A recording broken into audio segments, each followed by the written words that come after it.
Wala na ngang kuryente, wala pang tubig at wala pang makain. Kaya naman nanlilimos na sa kalsada ang ilang biktima ng lindol sa Mindanao.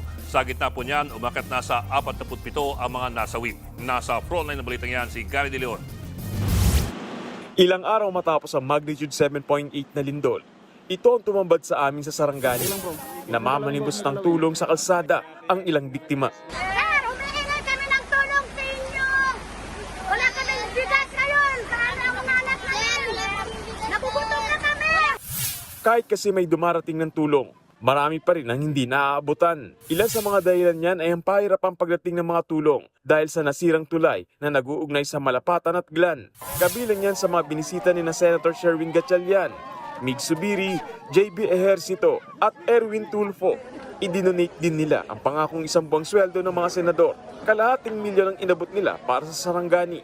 Ina-assess rin namin yung dapat gawin para pagdating ng budget season, makatulong rin kami sa mga dapat ma-repair. Binuksan na rin kanina ang mga kalsada at tulay na lubang nasira ng lindol sa bayan ng Glan. Sa kabila niyan, may mga barangay pa ring isolated. May mga lugar din na wala pa ring tubig at kuryente.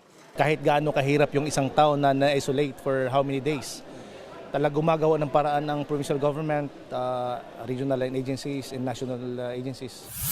Isa rin sa pinakanapuruan ng lindol ang General Santos City. Umakyat na sa 17 ang nasawi sa lungsod. Kabilang yan ang katawan ng 10 taong gulang na bata na inadod ng malaking alon sa isang beach resort nang tumama ang lindol. Pati ang isang pasyente sa Jensen Medical Center na inatake sa puso sa kasagsagan ng aftershocks.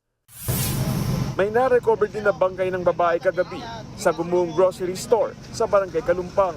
Pero bago makuha ang bangkay,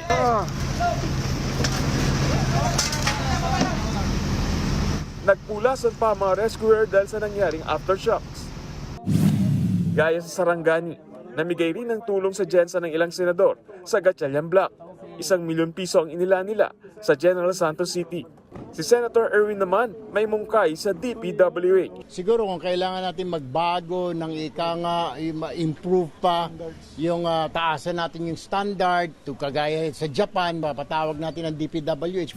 Hinimok naman ni Senator Win na gamitin na ang nasa 180 billion pesos na pondo mula sa 2026 national budget para sa mas mabilis na rehabilitation sa buong Mindanao.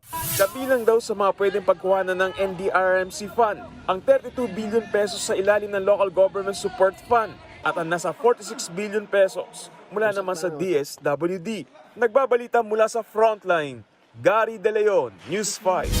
Mga kapatid, Ed Lingaw po, maging maalam at may pakialam sa mga napapanahong balita sa ating bansa. Para sa mas malilimang pagtalakay at paghimay sa mga issue at headlines, mag-follow at mag-subscribe sa social media pages ng News 5.